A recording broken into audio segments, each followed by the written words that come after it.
Hi viewers, শুভ সকাল। ট্রেনে বাসে হকারদের কাছে আমরা একটা কথা প্রায়ই শুনি যে খেলনাটা কিনুন, আপনার বাচ্চাও খেলবে, আমার বাচ্চাও হাসবে। কথাটা খুব সাধারণভাবে হাসির ছলে তারা বললেও কথাটার মধ্যে আছে গভীরতা অনেক।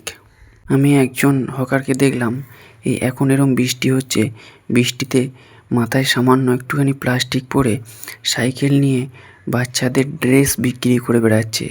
যদিও সময়টা এখন অনেক পাল্টে গেছে, এখন আমরা সবাই অনলাইনে পোশাক কিনতে পছন্দ করি।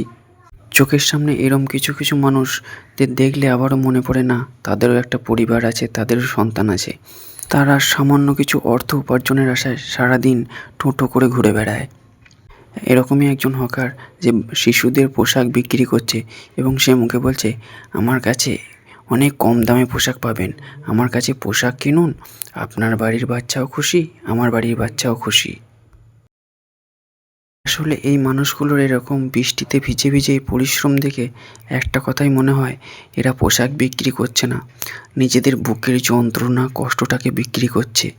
যে সমাজে আমরা মানুষ মানুষকে বলি, কি তোমরা খেটে খেতে পারো না, আবার সেই ঘুণ ধরা সমাজ যে খেটে খায় তার দিকে মুখ ফিরেও তাকায় না। এই মানুষটা সুর করে করে পোশাক বিক্রি করছে, যে পোশাক নেবে গো পোশাক, সে যেন বারবার তার বুক চিরা কষ্টটা বলতে চাইছে, কষ্ট নেবে গো কষ্ট, আমার কাছে অনেক রকমের কষ্ট আছে।